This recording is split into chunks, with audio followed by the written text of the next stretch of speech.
displayed unimaginable heroism, and they confront unconscionable atrocities.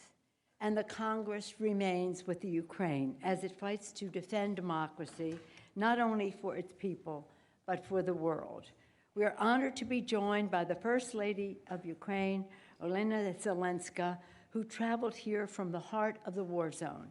We look forward to hearing her report on security, economic, and humanitarian conditions on the ground. Madam, thank you also to the Ambassador Oksana Makarova for joining us today. Madam Ambassador, thank you for joining us. Sitting there with our minority and majority leaders of the House, and we welcome the majority leader of the Senate, the Republican leader of the Senate, Senator McConnell as well, and members of the Senate to the House side. Well, we're in the middle of the Capitol. Madam First Lady, I present to you members of the United States Congress, strong supporters of the Ukrainian people, and great admirers of you and your husband's leadership. Members of Congress, I have the high privilege and distinct honor of presenting to you First Lady Olena Zelenska. Slava Ukraini. Slava Ukraini. We have the leadership and majority.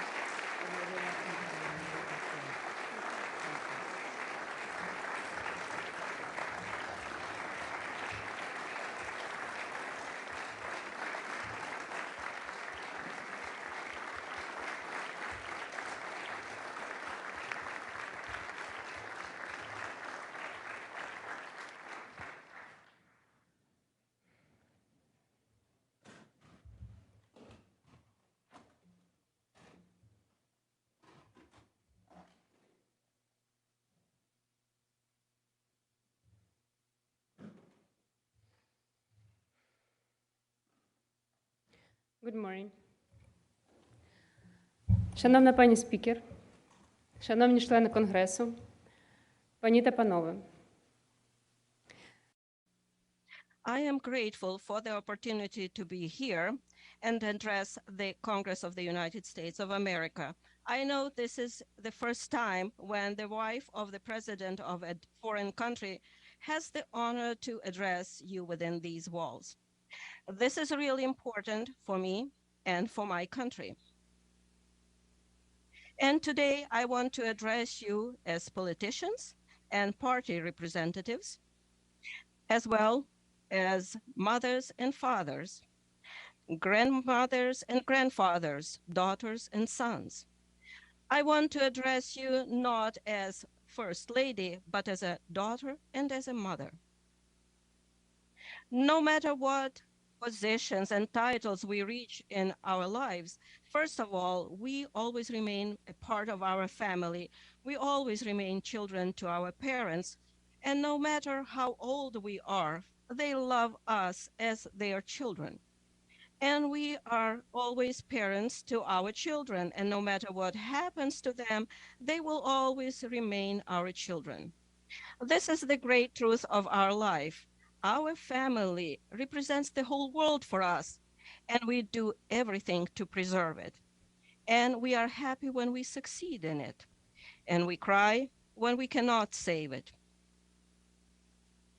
And we remain completely broken when our world is destroyed by a war. Tens of thousands of such worlds have been destroyed in Ukraine. I am waiting for a picture to be.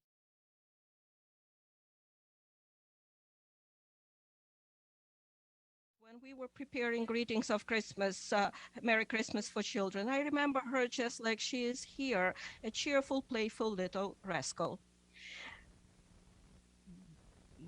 The other video was made by Lisa's mother, whose name is Irina, when she took her child to school. And she asked her, "Where are we going, sweetie?" The daughter calls the names of her favorite teacher.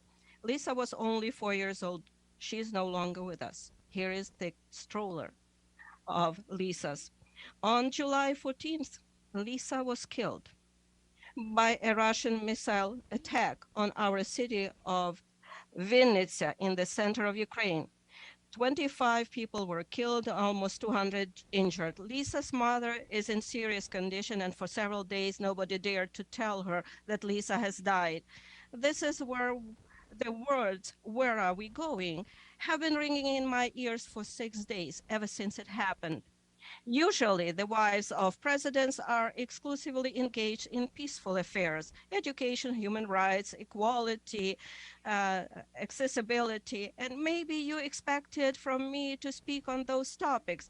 But how can I talk about them when an unprovoked, unprovoked invasive terrorist war is being waged against my country? Russia is destroying our people.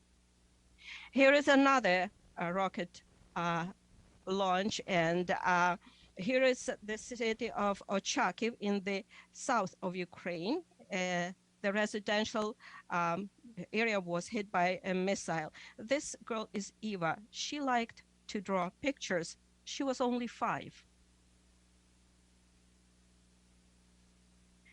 Another Russian missile. Eva was killed along with her grandmother. These young faces are the faces of employees and visitors of the shopping mall in Kremenchuk.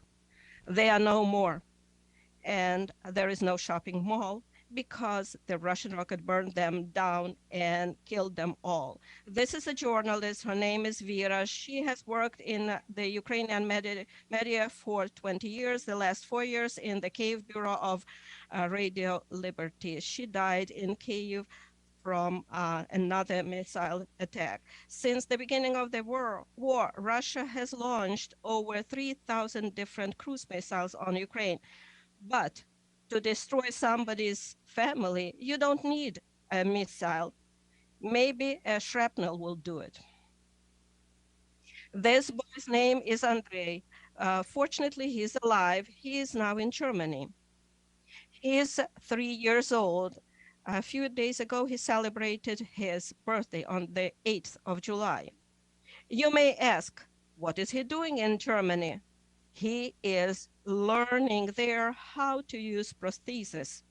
A 3-year-old boy.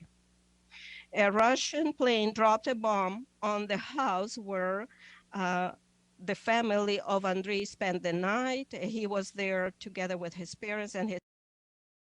How many children like him are there in Ukraine? How many families like this may still be destroyed by the war? Those are Russia's Hunger Games, hunting for peaceful people in peaceful cities of Ukraine. They will never broadcast this on their news. That's why I'm showing it to you here. Here is the family of policeman Oleg Fedek. His father, mother, wife, 6-year-old daughter, as well as 1.5-month-old son. All of them were shot by the Russian occupiers in a car when they were trying to evacuate from Nova Kakhovka. Then I met with Oleg. He said, he told me a terrible story.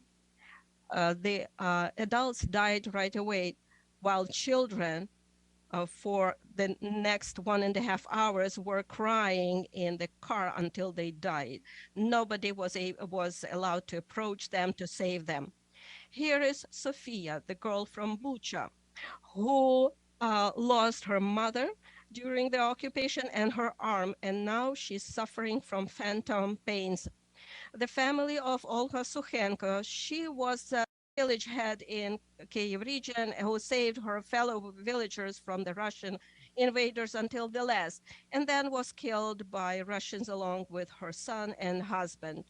A family from Odessa where uh, 3 generations of women were killed by one missile. Valeria Hlodin, her mother, and a 3-month-old daughter.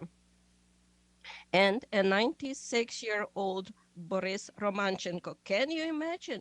This person survived 4 Nazi concentration camps, including Buchenwald, and died in Kharkiv from Russian shelling.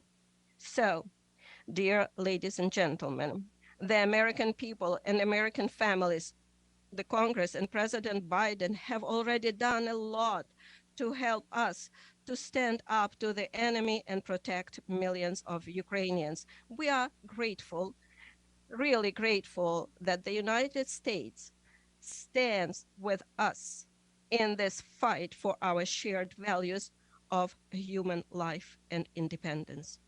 You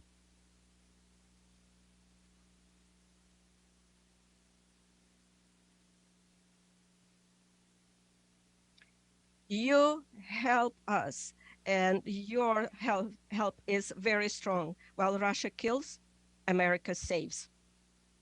And you should know about it. We thank you for that. But unfortunately, the war is not over. The terror continues. And I appeal to all of you on behalf of those who were killed, on behalf of those people who lost their arms and legs, on behalf of those who are still alive and well, and those who wait for their families to come back from the front. I'm asking for something now I would never want to ask. I am asking for weapons. Weapons that would not be used to wage a war on somebody else's land, but to protect one's home and the right to wake up alive in that home. I'm asking for air defense systems in order for rockets not to be killed, not to kill children in their strollers, in order for rockets not to destroy children's rooms and kill entire families. I know that you, ladies and gentlemen, will be leaving for the traditional congressional recess in a week, and all of you will be able to return to your offices in the fall, and probably all of you have already your calendar and schedule for September. This is normal. And it is precisely this normalcy that we Ukrainians are deprived of now. Will my son be able to return to his school in the fall? I don't know, like millions of mothers in Ukraine. Will my daughter be able to go to university and at the beginning of the academic year and experience normal student life? I cannot answer. What should Ukrainian teachers prepare for? To work in classrooms or in bomb shelters? We would have answers if we had air defense systems. In fact, the answer is right here in Washington, D.C. America, unfortunately, knows from its own experience what terrorist attacks are and has always sought to defeat terrorism. Help us to stop this terror against Ukrainians. And this will be our joint great victory in the name of life, freedom, and the pursuit of happiness of every person, every family. This is what I'm asking for and what my husband is asking for, not as a presidential couple, but as parents and children of their parents. Because we want every father and every mother to be able to tell their child, go to sleep peacefully. There will be no more airstrikes, no more missile strikes. Is this too much to wish for? The fact that I am here as the first lady of my country and have this opportunity to talk to you about weapons is a manifestation of the greatest equality. This is the equality among free people. People who know what they are protecting, they know what they live for. I hope you heard me today, and I hope that your decisions will be speedy. Thank you for your attention. Glory to Ukraine.